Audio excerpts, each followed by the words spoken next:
Welcome to another episode of Mike's Money Picks. Today on the podcast, we are wrapping up week 7 of the 2025 college football season. We're going to be breaking down the week 7 night slate. And so this is the slate starting at 7 p.m. Eastern time. It's got 8 games on it, and I'm going to be honest, only about 4 or 5 of them are really even targetable for DFS. So this is probably going to be a pretty quick breakdown because a lot of these games are just no.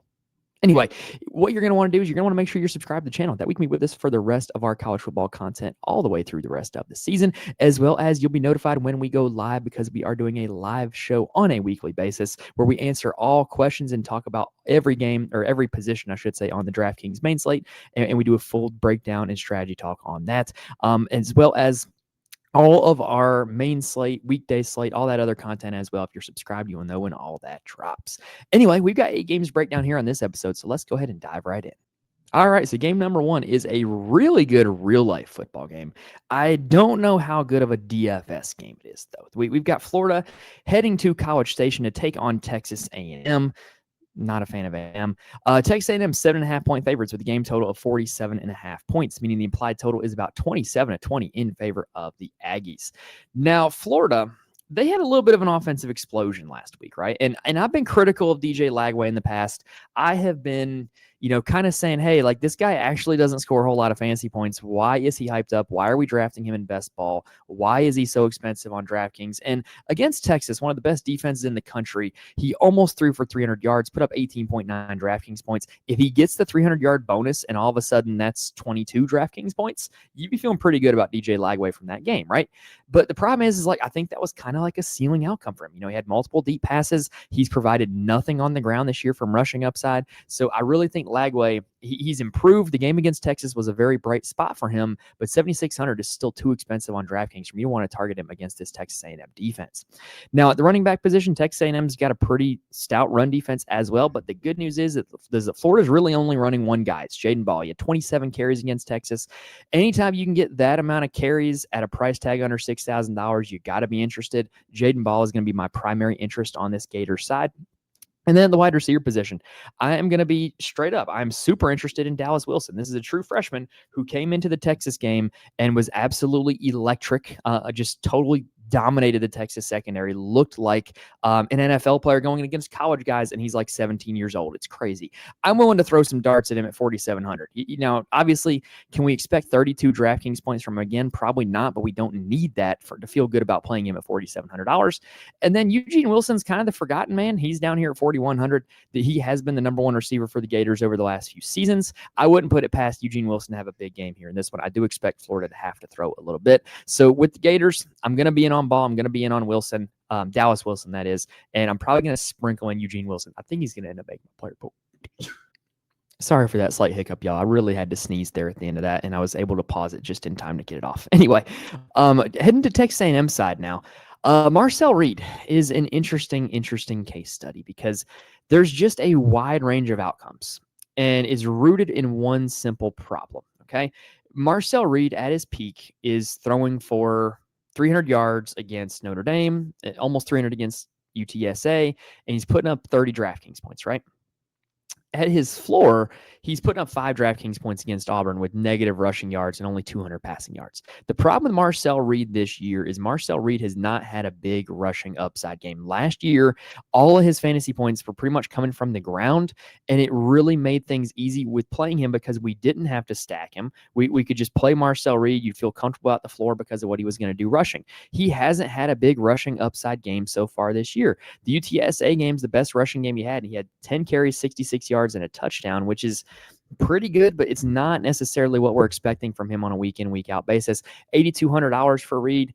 I think he's playable. I think that, what you're going to see is we need a bigger sample size to either know whether or not he's just not a runner anymore or to know that some regression is coming, right?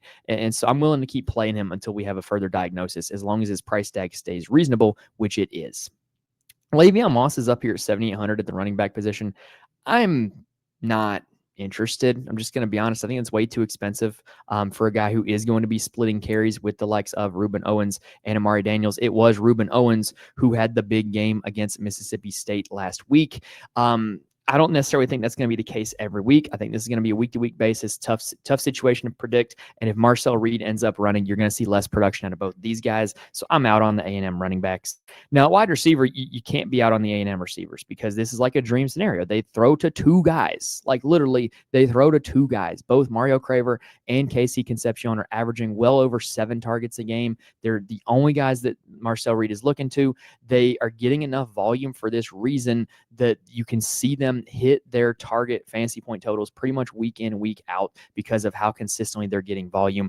They're underpriced for what they're doing. Love both of them. I think if you're playing Marcel Reed, I do think you can actually stack both of them with him. I think you can stack one of them with him. I think you can play either one as one-off plays. And I will say the one I would probably be targeting, I think this is more of a Craver game. I think that Florida is a little bit more exploitable through the slot from what I've seen of them so far this season, which would lead me to believe that it will be more of a Craver game. But, I say that and watch Casey Concepcion be the one that goes for 30. Next up, we've got Iowa at Wisconsin. Iowa's 3.5-point favorites with a game total of 36.5 points, meaning the implied total is about 20-17 in favor of Iowa. Yeah, don't do it. Don't do it. You're about it. Don't do it. Don't play anybody from this game.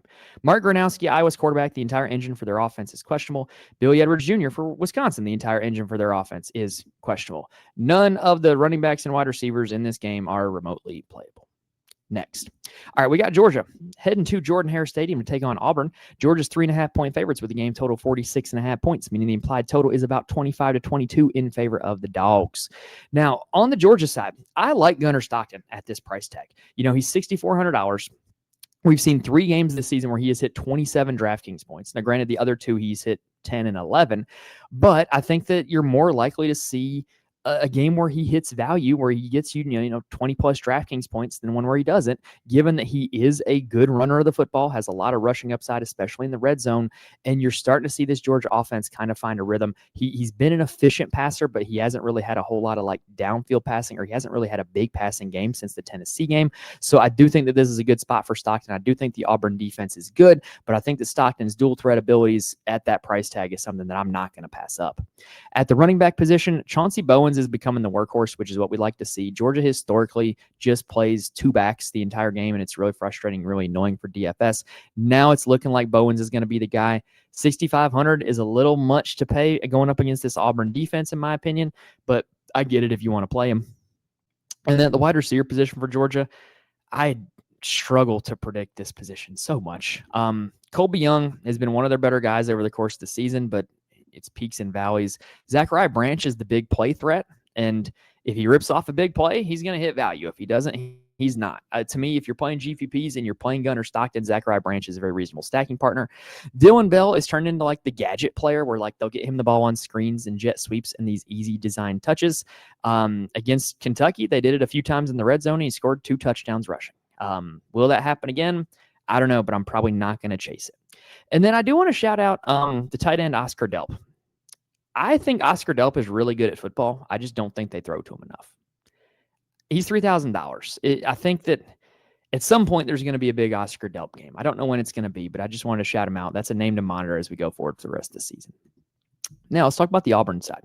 So Auburn's quarterback is Jackson Arnold. And as good as the start of the season was for Jackson Arnold, he's been quite bad lately. Only 12 DraftKings points against A&M, only about 12 against Oklahoma. And it's come at the expense of his rushing, right? The last 2 games combined, he's ran for 0 yards. And at the start of the season, he was running all over the place. Georgia's got a really bad secondary this year, y'all. They're not generating a pass rush either. I think you can play a quarterback like Jackson Arnold against Georgia. And I think that a lot of people are going to be scared off of him because they look at the matchup, because they look at the price tag, because they look at the game log. I think he's a GPP playable, low-owned quarterback, in my opinion. At running back, it's a split. Not interested. At wide receiver, it's a split, but it's only split between 2 guys. It's very not unlike the A&M situation where Auburn's pretty much exclusively throwing to Cam Coleman. Corey Coleman. Corey Coleman was a receiver at Baylor back in the day, right? That's where that name came from. Anyway, Cam Coleman and Eric Singleton. Singleton's been much better this year from a fantasy perspective, but Coleman is that dude. He's one of the most talented receivers in all the country. I don't think Georgia is going to have an answer for either of these two guys. Both these guys are going to make my player pool, both as one-offs and as stacking partners with Jackson Arnold, although I probably wouldn't stack both of them with Jackson Arnold. Game number 4 is a battle in the Big 12 between Kansas and Texas Tech. Texas Tech's 14.5-point favorites with a game total of 58.5 points, meaning the implied total is about 37-22 in favor of the Red Raiders.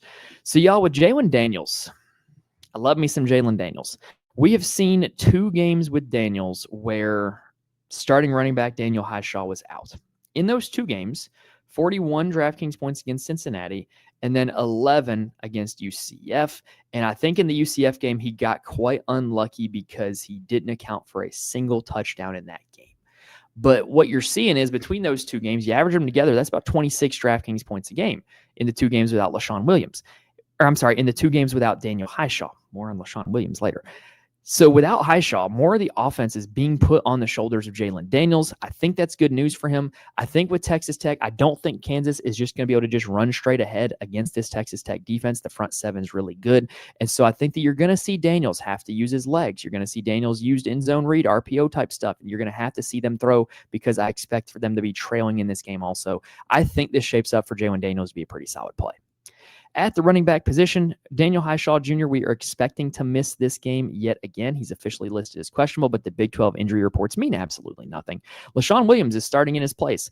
Against Cincinnati, when everyone was on him, he only accounted for 6 DraftKings points. And then when nobody was on him at UCF, he runs for 3 touchdowns and puts up 23.8. I don't think Kansas is going to have a whole lot of success running their running backs against Texas Tech. So whether it's Williams, Highshaw, whatever, I'm out. There is one receiver that I am going to be playing, and his name is Emmanuel Henderson Jr. One of the biggest games of the season, won me a lot of money when Cincinnati played Kansas and he put up 41.8 DraftKings points. Emmanuel Henderson Jr. is not unlike Xavier Worthy was for Texas a few seasons ago, where he is a big play waiting to happen, can win you a day on one big play, but also he's seeing a ton of volume. Through 6 games, Emmanuel Henderson has had 40 total targets. That's almost 7 a game. You don't generally see your big play threat, explosive wide receivers get targeted that heavily on a per game basis. So I like Emmanuel Henderson Jr. Even though the price is a little inflated, I like where his game is at heading into this game. Now, on the Texas Tech side, I was talking about Texas A&M a few minutes ago. On the Texas Tech side, they've got Baron Morton at quarterback. And y'all, we haven't seen anything all season to indicate that Baron Morton should be a $9,100 quarterback on DraftKings. We just have not, right? His best game is 35 against Oregon State. That's a G5 team. It's one of the best teams or one of the worst teams in all the country. Wow, I'm really having trouble with words today. Oregon State's one of the worst teams in all the country. And Baron Morton put up 36 DraftKings points against him. Hasn't put up more than 24 against anybody else. However, the weird thing is he's yet to play a team like Kansas. And what I mean by that is Kansas is like your average run-of-the-mill Big 12 team. They're going to be able to put up some points. They're a little bit suspect on defense, and the game could turn into a shootout. We have not seen that type of environment from Morton because the games that they played have been boat races against G5 teams, and then they played Utah, and he got hurt. And then he played Houston, which is not your normal Big 12 team. So we don't really know how this game environment's going to go. I think $9,100 is objectively an absurd price tag for Baron Morton. So I think that I'm probably willing to make a game stack lineup where I play Daniels and Morton together, but I'm probably not going to play Morton if I'm not playing some Kansas guys on the other side, because I think that that's an awfully lofty goal for him to hit value at $9,100. At the running back position, it's a committee between Dickey and Williams. Cameron Dickey is basically like the red zone guy that also rips off random long runs. He's very volatile. The guy that I like better is Jacoby Williams. More consistent workloads, more consistent usage in the passing game and the run game. And I think $6,800, I think is a pretty good spot where he's going to be able to run on Kansas. I like Jacoby Williams here on this slate. The wide receiver position, it's not unlike Barron, where none of these guys have shown me anything to indicate that they should be priced up in like the $6,000 range. Douglas, Carter, Virgil, and Eakin, all 4, they're the only guys that Morton's going to throw to. That's the good news. But they're pretty balanced in terms of target share. They're pretty much about even. They're all within 5 targets of each other on the season. And you just don't know who it's going to be. That makes it a very difficult situation to target. So I'm probably just not going to. All right. That is 4 games in, 4 games to go. We're going to go ahead and take a quick breather right there. Now, before we continue, I do want to mention there are places where you can get more information from me. First off, you can follow me on Twitter at Mike's Money Picks. It's where I tweet out all updates for the show, as well as if you ever need any advice, I'm more than happy to answer any questions you have for me about lineups or strategy if you reach out to me on Twitter.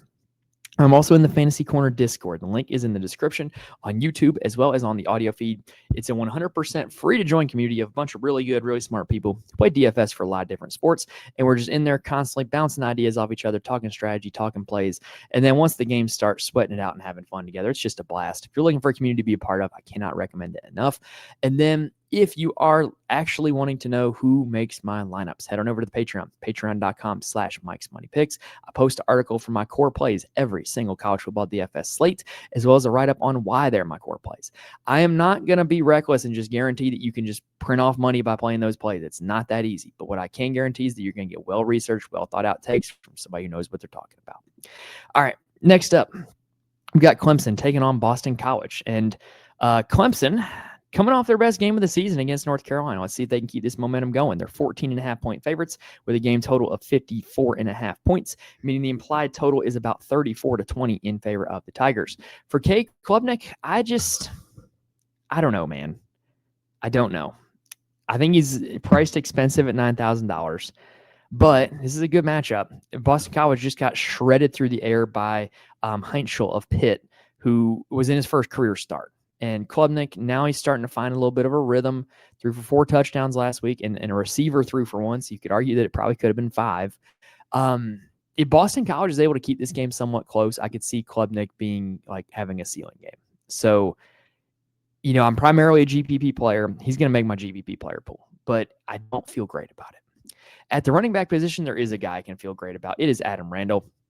This team basically only uses one running back, and he's a converted wide receiver, so he is great at catching the football as well. 11 catches for over 100 yards and 3 touchdowns in his last 2 games combined. That's really good. And he's $7,600. This is a super reasonable price tag. He's got 25 DraftKings points in 3 games so far this season. Love the price, love the usage, love the matchup. All in on Adam Randall. He's probably going to be a core play for me. At the wide receiver position, got good news and bad news. The good news is that they only throw to like 3 guys. The bad news is good luck figuring out which one it's going to be. Antonio Williams is the slot who is now coming back off of injury. 5 catches in both of his games post-injury. Threw for a touchdown last week as well. He's the guy that we really stacked with Klubnik last year.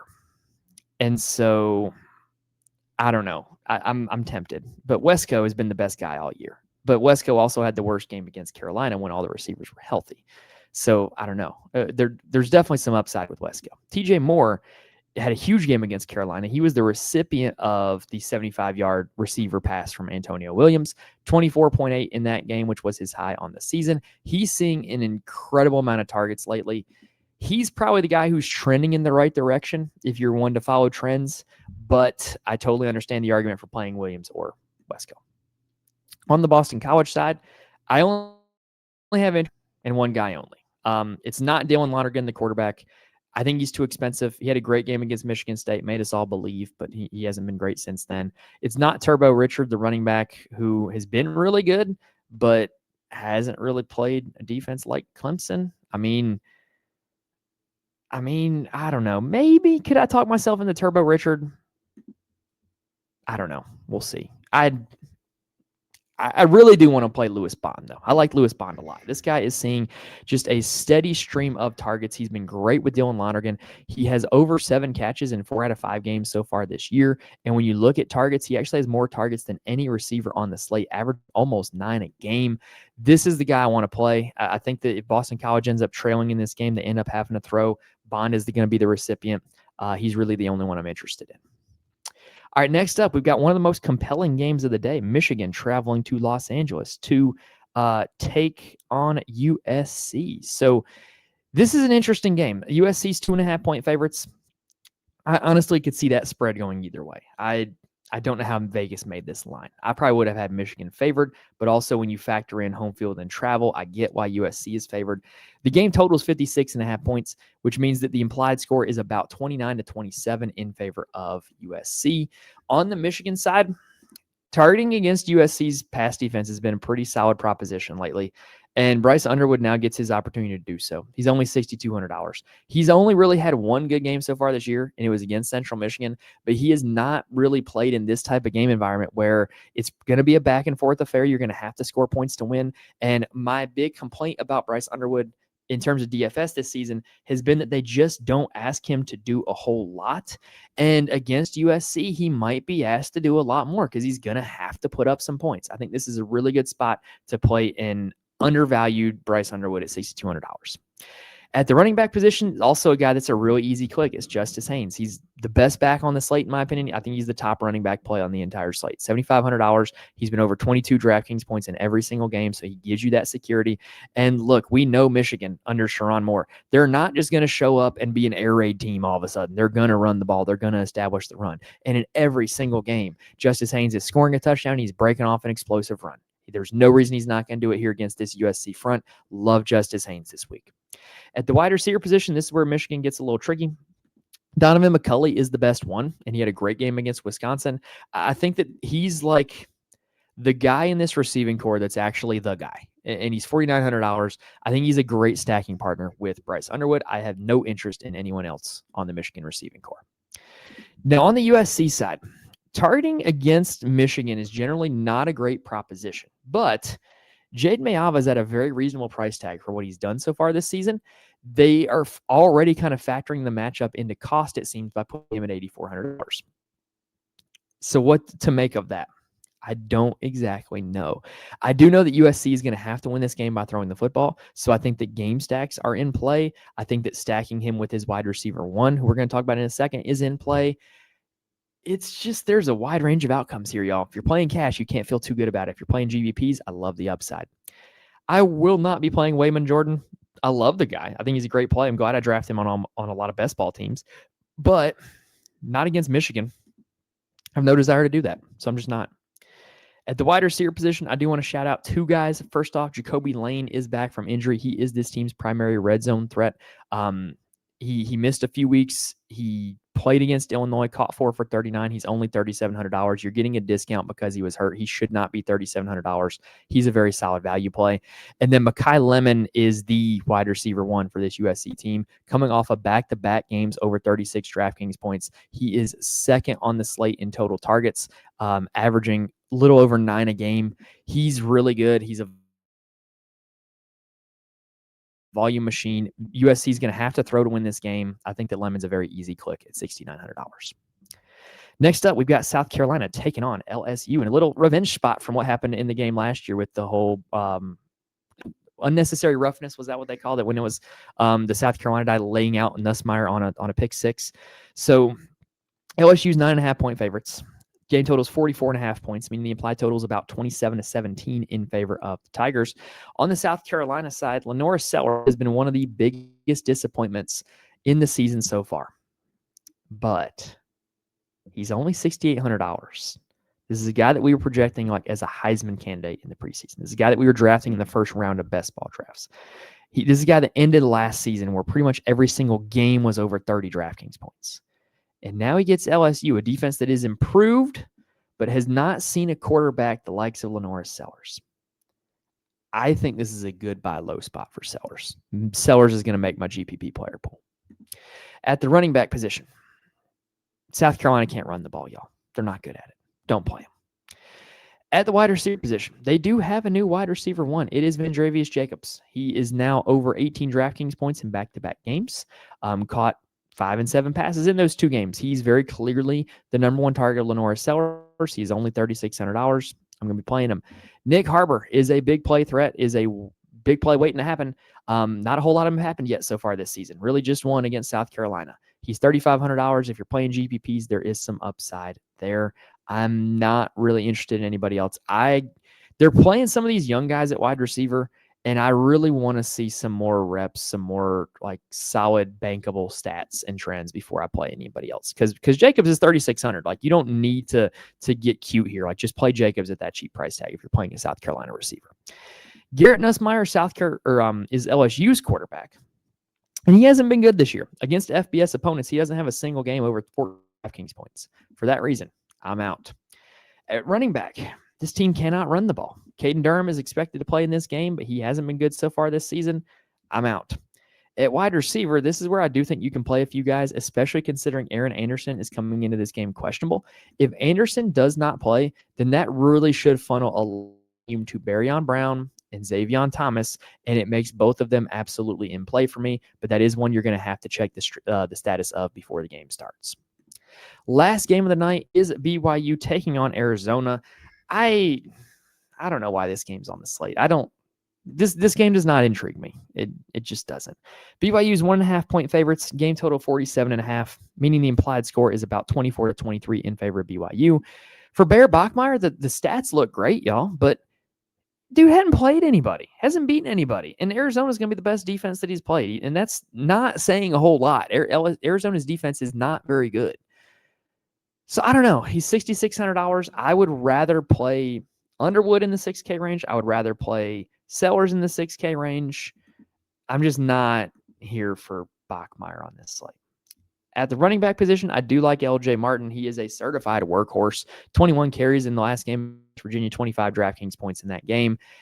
$7,100, I'm in on him. I think he's a solid play. This is a really good running back slate in general for the guys that are like between 6 and 7K.